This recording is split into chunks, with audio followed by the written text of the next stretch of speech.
A paz de Cristo, amados, tudo bem?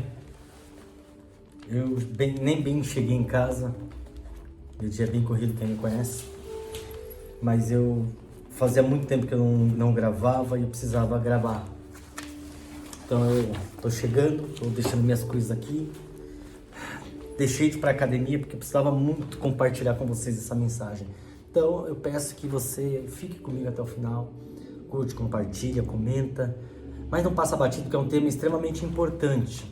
Quem me conhece sabe que eu sou maluco por jovens, eu até pago um preço muito alto por isso, por bancar tanto jovem, patrocinar tanto jovem, conviver tanto com jovem, eu sofro pra caramba. Há poucos minutos antes de vir pra cá, eu fui num estabelecimento que eu tenho uma amiga de 18 anos e a gente conversou bastante antes de eu vir pra cá. Então meu hall de amizade é bastante jovens. Não que eu fique querendo ser jovem, não é isso não, é que eu gosto deles. Já contratei muitos jovens, tenho funcionários jovens, tenho uma filha adolescente, então é um tema que mexe muito comigo. Então eu quero compartilhar com vocês uma mensagem extremamente forte. E eu espero que ela sirva para você tratar, se você tiver com esses problemas, e para você compartilhar com pessoas que talvez estejam passando pelo que eu vou passar aqui para vocês, tá bom? Vamos lá. Primeiro, Isaías é o maior profeta que a Bíblia, né, teve como descrição, foi Isaías, porque foi aquele que falou mais do Messias. Então eu gosto muito do livro de Isaías. Ele fala algo muito importante aqui, no versículo de número 30, no capítulo de número 40, versículo de número 30, que vai dizer assim, ó: os jovens se cansarão e se fatigarão, os jovens certamente cairão. Olha só, os jovens se cansarão e se fatigarão, os jovens certamente cairão. Olha só, você viu o que está dizendo? É uma certeza que isso aconteceria, né? Que os jovens certamente cairiam. É certo que o próximo versículo vai dizer: mas que os que esperam no Senhor renovarão as suas forças, subirão com asas como águia. A gente conhece o texto, né? Mas a afirmação que ele faz ali é muito forte: os jovens certamente cairão, eles se cansarão, certamente cairão. É uma afirmação. Teoricamente quem deveria se cansar são os velhos, mas está dizendo que os jovens. E aí, vamos continuar aqui, porque como eu bem disse aqui para vocês, eu gosto muito desse tema. Quando a Bíblia vai falar sobre jovens, né? É um tema que é muito pouco abordado, infelizmente mesmo, me corta o coração, mas eu quero compartilhar com vocês alguns versículos bíblicos que vai tratar do jovem. Salomão falava muito de jovem, até porque Salomão também foi um que falou de jovens. E aqui que vai deixar talvez um pouquinho mais otimista para quem tem esse âmbito de jovem. Livro de Joel, capítulo de número 2, né, que vai dizer lá que no último dia derramarei do meu espírito sobre toda a carne. Isso diz no verso 28. Mas eu quero ler um pouquinho mais à frente, né? Os vossos velhos terão sonhos, os vossos jovens terão visões. Ou seja, lá Isaías está falando da queda dos jovens, mas Joel está dizendo um pouco lá na frente que com a vinda do Espírito Santo, com a Espírito Santo, então isso me causa talvez um pouco de esperança. Mas quando eu venho aqui para o livro de Eclesiastes, preste atenção, porque isso aqui é uma realidade, tá? Isso aqui é uma realidade que vai dizer lá no livro de Eclesiastes, no versículo de número 9: alegra-te, jovem, na tua mocidade, e alegra-te o teu coração nos dias da tua mocidade. Anda pelos caminhos do teu coração, pela vista dos teus olhos. Sabe, porém, que de todas essas coisas te trará Deus juízo. Tá falando: alegra-te, jovem, anda conforme deseja o teu coração. Ainda bem que a Bíblia diga, coração enganoso. Se alegra, porém, saiba que Deus te trará juízo. Ou seja, essa mensagem não é para criança, porque Paulo disse: eu fui criança, fui jovem, fui velho, né? Cada hora, quando eu era menino, fazia coisa de menino, quando eu cresci, fazia coisa de menino. Na verdade, quem falou primeiro foi Davi. fui moço, fui jovem, nunca vi o justo desamparado, nem sua descendência mendigar o pão, mas é que eu quero falar da cronologia de idades. Salomão, ele fala que há um tempo determinado para todas as coisas, realmente há, mas eu não curto muito esse negócio, isso é coisa de criança, isso é coisa de jovem, isso é coisa... Eu não curto muito isso, porque o adolescente, principalmente, ele é adulto quando ele é conveniente, ele é criança quando ele é conveniente. E isso me machuca muito, porque para algumas coisas é adulto, para algumas coisas é criança. Você viu que o texto diz, faz, jovem, alegra-te, anda segundo o desejo do teu coração, vai à vista dos teus olhos, porém sabe que contudo te virá juízo. Jovem é empolgado, ele anda por ímpeto, ele anda por empolgação, cuidado. Jesus Cristo com 12 anos ele já ensinava doutores, tá? Cuidado. Eu sei que a gente não dá para ficar comparando as gerações, nem se compara tudo, a vida é feita de comparações, porque tem um ditado antigo que diz que nada se cria, tudo se copia, então tudo se copia. Então você é o que você quiser ser, independente da sua idade. Eu falei para minha filha hoje, que é o ser que eu mais amo na terra, eu falei, filha, o pai não aceita essa parada de que, eu sou adolescente, é uma fase, então daqui a pouco eu vou pintar as minhas paredes de preto, eu vou dizer que o mundo é uma porcaria, que ninguém me compreende, que todo mundo me odeia, que eu odeio todo mundo, e agora eu preciso viver à base de terapia e remédio. Não absorva esse tipo de coisa, isso é ignorância. Nós temos aí um caso muito sério que aconteceu recentemente, de uma briga lá entre a Natália Valente e a Raquel Sherazade. A Natália Valente representava as jovens, a geração Z, e a Raquel Sherazade representa aquela mulher mais independente, que tem um intelecto maior. Mas eu não gosto dessa separação, sabe? Porque ambas podem ter um pouco uma da outra, e qual que é o problema? Não é a idade que define o caráter de ninguém, a postura de ninguém. Eu conheço jovens muito responsáveis, como eu conheço velhos e irresponsáveis. Não é a idade. Para com essas coisas, gente, pelo amor de Deus. Olha o que a Bíblia vai dizer no capítulo de número 12 do livro de Reis. Eu não vou nem ler, para eu encurtar o tempo aqui. Davi, homem segundo o coração de Deus, foi onde toda coisa começou, quando Deus começou a arquitetar esse grande plano aí para o reinado de Israel. Teve um filho, a saber, Salomão, homem mais inteligente, sábio da terra, que teve mais de 1000 mulheres, cometeu vários equívocos, mas ainda assim é um marco na história bíblica, porque foi quem constituiu o primeiro grande templo. Mas o que é interessante, depois de Salomão, teve a divisão de Israel. 2 tribos ficou para Roboão e as outras 10 ficou para Jeroboão. E essas 2 tribos que ficaram para Roboão, que era o filho de Salomão, neto de Davi, foi só para cumprir uma promessa que Deus fez para Davi, que não faltaria sucessor da linhagem dele na tribo de Israel. Então, porque pela lógica tudo ia sair de Roboão, mas para Deus cumprir a sua promessa ficou, que foi justamente uma delas, foi Judá, que da onde vem a linhagem de Cristo. Mas onde eu quero chegar?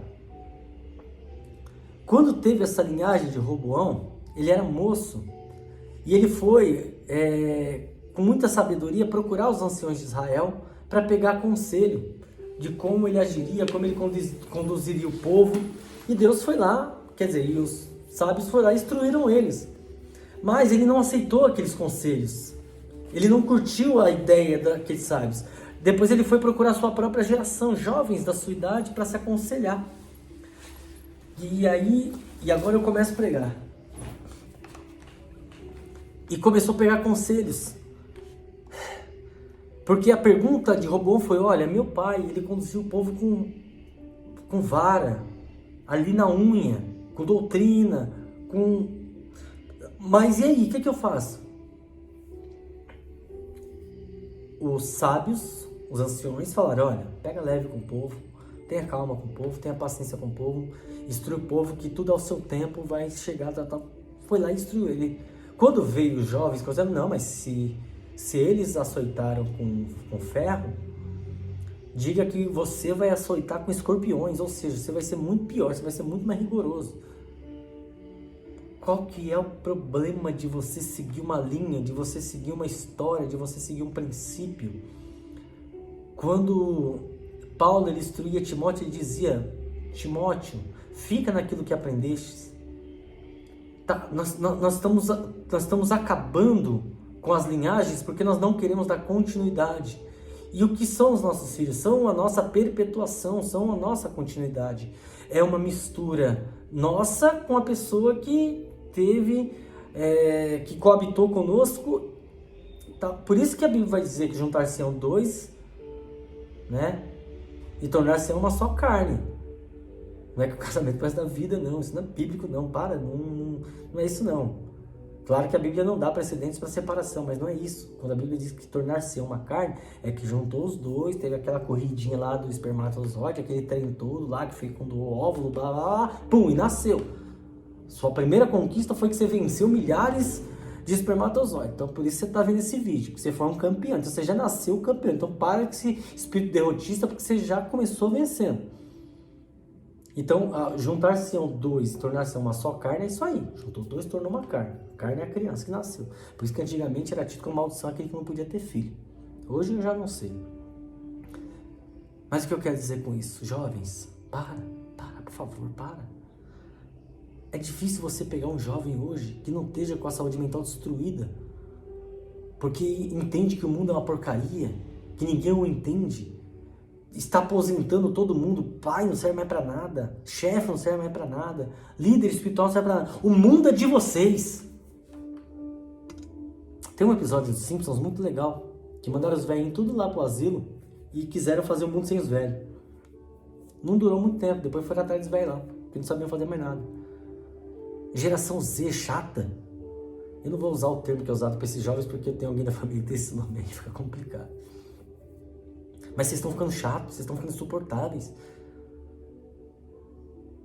Isso é antibíblico. A Bíblia vai dizer, o primeiro mandamento com promessa vai dizer: honra teu pai e tua mãe para que se prolongue os teus dias sobre a terra. Por isso que muito jovem morre, porque não honra pai e mãe. Não sei. Eu escutei de esses dias, falei: esse negócio de honrar pai e mãe, não sei de onde tiraram isso. Da Bíblia.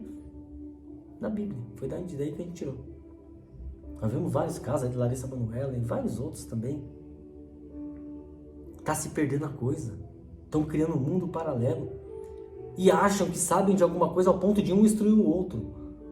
Jovens influenciadores aí com milhares de seguidores, 1 milhão, 2 milhões, 3 milhões de seguidores. O que tem para agregar, para ensinar? É óbvio que um dia terá, porque o que traz o conhecimento é a experiência, o tempo de vivência. Eu já tive todas as idades que você imaginar, eu sou velho pra caramba e não tenho problema com isso. Ah, mas então quer dizer que você nunca foi rebelde? Não, pelo contrário. Eu sempre fui grudado às pessoas mais velhas. Eu sempre gostei de aprender, eu sempre amei aprender. E eu falo para as pessoas: vocês têm hoje uma coisa, eu falo para minha filha, eu falo para os funcionários, para os meus amigos, eu falo assim: vocês têm uma coisa que eu não tive. Aí diz o quê? Eu falei: eu não tive eu. Tô tendo eu agora, que agora eu apertei o botão do dane-se e tô vivendo. Gosto de quem gostar. É todo dia uma crítica. Hoje mesmo eu fui esculachado. Todo dia uma crítica, todo dia alguém falando um monte de coisa de mim, por causa de algumas coisas que eu faço. Tá? Isso é porque eu não posto tudo que eu faço. Se eu postasse então, meu Deus. Mas eu falo: gente, eu não sou uma mídia social. Eu posto o que eu quero que as pessoas vejam. Eu estou muito além disso. Eu trabalho 32 horas seguidas. Eu trabalho bastante. Eu fico em cima de uma moto 2 horas por dia, quase. Atravessando corredores e marginais, corredores a 80, 90 por hora. Tô vivo porque Deus é teimoso, porque Deus me ama e eu amo Ele também. Muito menos do que Ele me ama, mas não dá nem pra comparar, mas... Eu me arrependo de boa parte das coisas que eu fiz. Eu não tenho essa papagaia, eu me arrependo de muita coisa. Fiz muita coisa errada que eu faria diferente, sim. Mas a gente aprende com os erros. Outra babaquice que inventaram. Não é aprender com isso, você aprende com acerto. Erro não serve pra nada. Não serve pra te ensinar pra nada. Eu sei pra você fazer o contrário. Para. Um monte de frasezinha pronta, chata. Não, você aprende com acerto. Se espelhe nas pessoas que acertam. Se espelhe, foque nas pessoas que têm um ideal de vida, que andam pelo caminho, que vai trazer algum tipo de benefício. E siga esse exemplo. Qual que é o problema? Muita gente não sobrevive para contar história, justamente porque não teve a oportunidade de aprender com os erros. Cuidado. Hoje nós vivemos uma geração que tem facilidade para tudo. Acessibilidade. Trabalho fácil. Agora eu vou falar como velho. Eu comecei a trabalhar com 9 anos de idade. Com 13 anos eu tinha 2 empregos. Não foi meus pais que me obrigaram a nada, eu quis. Eu acordava às 4 horas da manhã para ajudar meu pai a assar pão para eu ir para a escola às 6. Eu chegava da pizzaria, 00:30 em casa, meu pai estava amassando pão e eu ficava lá até 1 hora da manhã ajudando ele, ou seja, eu tinha 2, 3 horas de dormida por dia. Por isso que hoje eu trabalho num trabalho noturno, às vezes, não é sempre que eu trabalho, que me permite ficar a noite inteira acordado, justamente porque eu estou acostumado. Entendeu? Então, jovens, escuta o que eu tô falando de coração. Eu tive a maioria dos problemas que você imaginou aí na sua cabeça. Em todas as áreas da minha vida. Hoje eu passo por processos que as pessoas vêm falar pra mim, infelizmente eu tenho que falar, eu já vivi isso. Eu já vivi praticamente tudo isso. E me dói ver os casos que a gente sabia que não ia dar certo. De jovens que batiam no peito e falavam, eu sei o que eu tô fazendo. Sabe nada. Ah, mas jovem erra mesmo. Não erra não. Vocês são inteligentes, vocês são muito maior do que isso. Jovens, vocês são muito maiores do que isso. Jovens, vocês estão acima dessa depressão. Jovens, vocês estão acima dessa crise de ansiedade. Jovens, vocês estão acima desse mundinho paralelo que vocês estão criando para vocês. Jovens, vocês estão acima dessa autossuficiência de que acha que não precisa de pai, que não precisa de mãe, que não precisa de chefe, que não precisa de líder espiritual. Vocês estão acima disso. Jovens que hoje estão aficionados por mídia e sexo, que só fazem isso. Antes era muito difícil você ter isso. Hoje no segundo, terceiro encontro já tem isso quando não é do primeiro. Não se vendam por conta de status. Não se prostituam por conta de mídia. Sejam saudáveis. Vivam. Tenham saúde. Recentemente tiveram que enterrar um de 22 anos que estava extremamente obeso, que estava ficcionado por uma linha de raciocínio e ninguém tirava. Quando ele foi acordar para a vida era tarde. Assim como muitos outros. Eu perdi muitos amigos jovens, muitos. Eu vou parar por aqui porque não vai dar, eu vou começar a ter lembranças. Vocês me perdoem, porque é muito forte para mim. Eu amo vocês, jovens. Eu amo vocês. Jovens casando com 18, 19 anos, não faça isso na sua vida. Quem já casou agora já foi. Mas se você não casou ainda, calma, viva um pouco. Dá uma de filho pródigo, vai lá comer bolotas de porco, ou pelo menos já depois volta. Faça. Aí, mas você falou que não se aprende com isso. Não, realmente, quem disse que o filho pródigo errou? Eu tenho um vídeo falando sobre isso, tá? Assiste, tem um vídeo aí. É um dos vídeos que tem mais visualizações meu. É da história do filho pródigo. Ele não errou coisa nenhuma. Ele viveu. Aprendeu. E deixou um legado maravilhoso para nós. Então, eu finalizo aqui dizendo para vocês, jovens, eu amo vocês. Eu amo vocês. Se eu pudesse, eu dava um cheiro, um abraço, um aperto em cada um de vocês, mostrar. Vocês não precisam provar nada para ninguém. Esse negócio de casar para ter independência é uma burrice que existe. Você não vai ter independência casando, você vai ficar preso casando. Porque há um ciclo, uma fase da vida que é importante você não queimá-la. Porque se você casar jovem, com 24, 25 anos, você vai querer viver o que você não viveu com 19, 20. Isso é fato. Isso é fato. É uma constatação que eu estou fazendo. Eu não vou dar exemplos aqui porque eu não quero ser indelicado, mas eu conheci casos de vizinhos meus que eram 4 irmãs e 1 irmão. 5 irmãs e 1 irmão. 3 casaram jovens. Eu conheço todas elas, todas. Eu conheço muito bem. E todas falaram, casamos para sair de casa, casamos para ter independência. Eu conheço todas. E eu sei o que deu o casamento de todas elas. Então, cuidado, não se case. Sei lá, vocês entenderam. Tchau, que pra mim já deu esse vídeo. Beijo.